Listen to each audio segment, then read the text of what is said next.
দিনটা ১৩ নভেম্বর ২০১৪।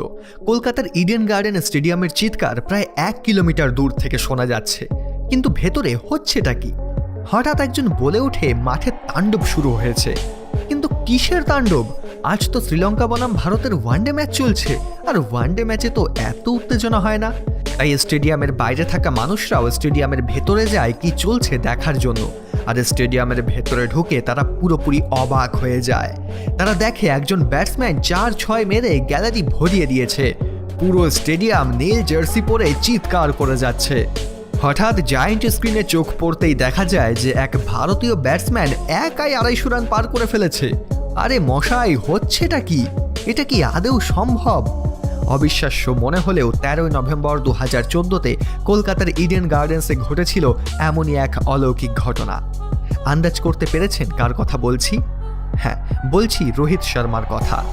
সেদিন ইডেনে রোহিত তাণ্ডব লীলা চালিয়েছিল, এক এক করে নাচিয়ে ছুঁড়ে ফেলেছিল শ্রীলঙ্কান বোলারদের। কিন্তু সেদিন কিভাবে রোহিত এমন অসম্ভব ইনিংস খেলেছিল? এটা কি শুধুই তার প্রতিভা ছিল, নাকি সবটাই ভাগ্যের খেলা? আসুন সেই ঐতিহাসিক দিনের গল্পটা আপনাদেরকে বলি, যেই গল্প কখনো পুরনো হবে না। গল্পটা শুরু হয় নভেম্বরের ২ তারিখে, যখন শ্রীলঙ্কান দল ভারতে আসে ৫ ম্যাচের ওয়ানডে সিরিজ খেলার জন্য।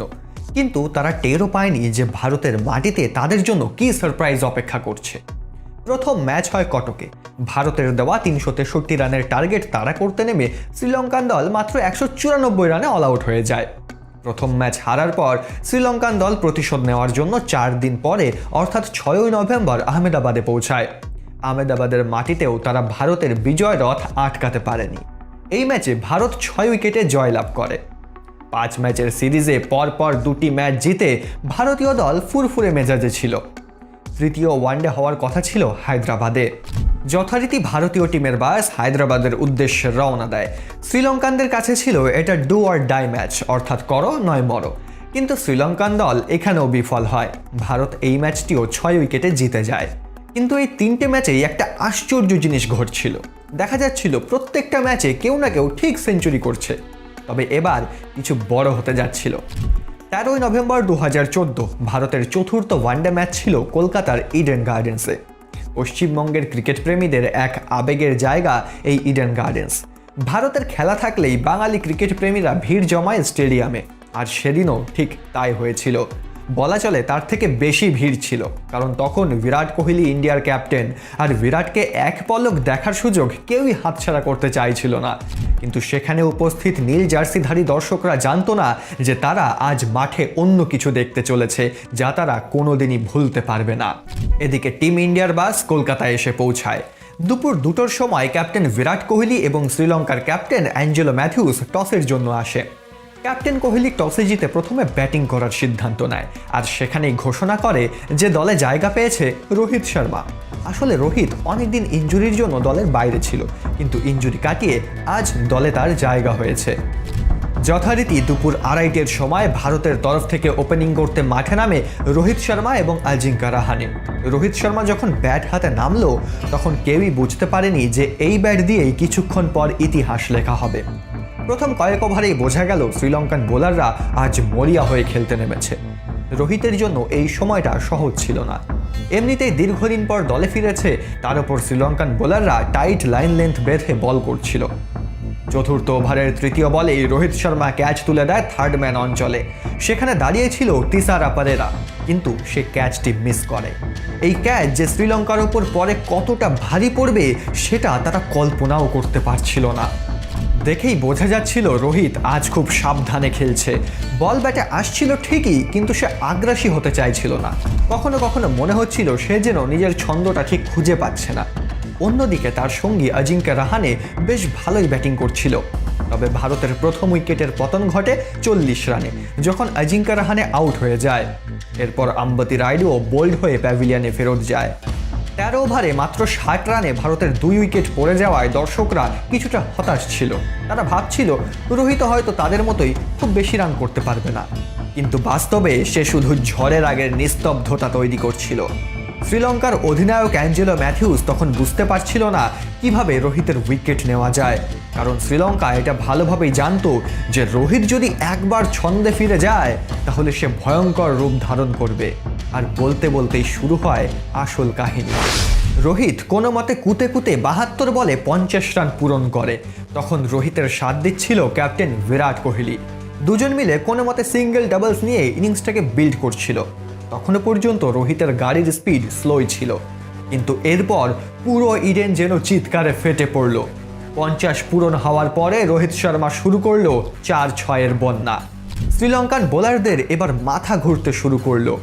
যেই রোহিত এতক্ষণ চুপচাপ ছিল, শান্তভাবে ব্যাটিং করছিল, সেই রোহিত এখন রুদ্রমূর্তি ধারণ করেছে। সে এবার long on long of cover সব দিকে শট খেলতে শুরু করলো। একটা সময় দেখা গেল বোলাররা একদম দিশেহারা হয়ে গেছে।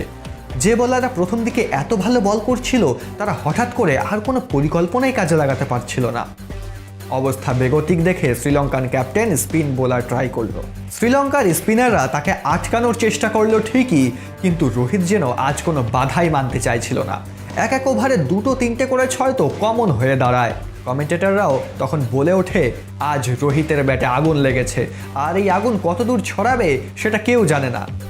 দেখতে দেখতে মাত্র 28 বলে রোহিত শর্মা পরবর্তী 50 রান পূরণ করলো, অর্থাৎ সেঞ্চুরি করলো 100 বলে। ইডেন গার্ডেন্স তখন পুরোপুরি রোহিতময়, কিন্তু এটা ছিল শুধু ট্রেলার। আসল পিকচার তো এখনো বাকি। বন্ধুরা, আপনারা যদি রোহিত শর্মার ফ্যান হন তাহলে ভিডিওতে এখনই একটা লাইক করে দিন। 100 রান পার করতেই রোহিত শর্মা যেন সম্পূর্ণ অন্য এক ব্যাটসম্যান হয়ে গেল। শ্রীলঙ্কান বোলারদের কাছে তখন রোহিতকে থামানোর কোনো উপায় ছিল না। কেউ ইয়র্কার দিলে বল বাউন্ডারিতে পাঠাচ্ছে, আবার কেউ শর্ট বল দিলে পুল শটে ছক্কা হাঁকাচ্ছে। একটা সময় মনে হচ্ছিল রোহিত শুধু শ্রীলঙ্কান বোলারদের নয়, বরং পুরো ক্রিকেট বিশ্বকে এক অদ্ভুত এক্সিবিশন দেখাচ্ছে, যে দেখো একই বলে কিভাবে বিভিন্ন রকম শট খেলে 6-4 মারতে হয়। শ্রীলঙ্কান বোলাররা তখন ভাবতে লাগলো সেই 4 রানে ক্যাচ মিস তাদের ওপর কতটা ভারী পড়েছে। রোহিতের 100 রান যে কখন 150 হয়ে গেল, স্টেডিয়ামে বসে থাকা দর্শকরা বুঝতেই পারল না। 100 থেকে 150 রান অবধি করতে রোহিত শর্মার লেগেছিল মাত্র 25 বল। ছেলেটা সেই দুপুরে ওপেনিং করতে নেমেছে, আর এখন দুপুর গড়িয়ে বিকেল হতে যায়, কিন্তু 6-4-এর বন্যা থামে না। উল্টো 150 পার করার পর রোহিতের আগ্রাসন আরও বেড়ে গেল। এরপর আস্তে আস্তে 170, 180। কেউ ভাবতেও পারেনি যে সে এত দূর খেলবে। আর তারপর এলো সেই ঐতিহাসিক মুহূর্ত, রোহিত 190 রানের ঘরে পা দিল। এবার সবাই অপেক্ষা করছিল রোহিত কখন ডবল সেঞ্চুরি করবে। সত্যি বলতে আমি যখন খেলাটি দেখছিলাম তখন নিজেও প্রার্থনা করছিলাম যাতে 200 রান পার করার আগে কোনো অঘটন না ঘটে। আর ঠিক তখনই 4 মেরে 200 রানের গণ্ডি পার করল রোহিত। ইতিহাসের প্রথম ব্যাটসম্যান হিসাবে দ্বিতীয়বার ওয়ানডেতে ডবল সেঞ্চুরি করল সে। কিন্তু মজার বিষয় হলো সে এখানেই থামলো না। যেখানে অন্য কেউ 200 করলেই ক্লান্ত হয়ে যায়, সেখানে রোহিত যেন তখনও ফ্রেশ। সে আরও মারতে থাকলো, আরও বল বাউন্ডারির বাইরে পাঠাতে থাকলো। শ্রীলঙ্কান বোলাররা শুধু হতাশ দৃষ্টিতে তাকিয়ে থাকলো। একসময় মনে হচ্ছিল এটা যেন কোনো বাস্তব ম্যাচ না, বরং খেলার হাইলাইটস চলছে। 200 রান পূরণ করার পর রোহিত যেন ক্ষুধার্ত বাঘের মতো শিকারের বাকি অংশটুকু খেতে মরিয়া হয়ে উঠল। ঠিক 1 বছর আগেই রোহিত অস্ট্রেলিয়ার বিরুদ্ধে 209 রান করেছিল, আর আজকে আবার তার কাছে সুযোগ ছিল সেই রেকর্ড ভেঙে নতুন রেকর্ড গড়ার, আর সে করলেও তাই। দেখতে দেখতে 209 রান পার হয়ে গেল। নিজের গড়া রেকর্ড নিজেই ভেঙে ফেলল রোহিত। কিন্তু এখনও সে কত রান করবে, সবার মনে তখন একটাই প্রশ্ন ঘোরাঘুরি করছে। রোহিত তখন এমন শট খেলছিল যেটা সচরাচর সে খেলে না। সে যেন চোখে ক্রিকেট বল না, বরং ফুটবল দেখছিল। এরপর 48 নম্বর ওভারে এমন এক মুহূর্ত আসে যেটার সাক্ষী হবার সৌভাগ্য সবার হয়নি। রোহিত 250 রান পূরণ করে। 200 থেকে 250 রান করতে রোহিত কত বল খেলেছিল জানেন? মাত্র 16টি। শ্রীলঙ্কান ফিল্ডারদের মুখ দেখে মনে হচ্ছিল তারা যেন দুঃস্বপ্ন দেখছে। তাদের সব পরিকল্পনায় ব্যর্থ। ইডেন তখন পুরোপুরি রোহিত শর্মার নামে গর্জন করছে। 250 রান করার পরেও সে থামেনি।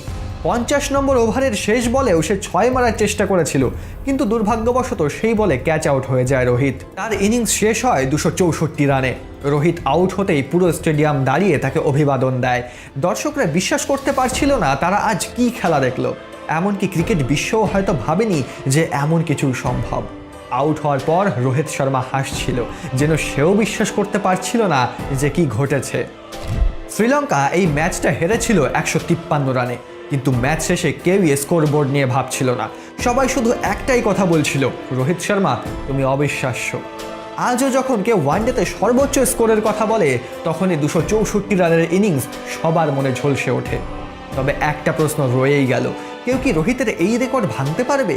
কেউ কি 264-র চেয়েও বেশি রান করতে পারবে? যদি কখনো কেউ করে তবে সেটা কে হবে? নিচে কমেন্ট করে জানান। আর এরকমই ভিডিও দেখতে চ্যানেলটিকে সাবস্ক্রাইব করে রাখতে পারেন।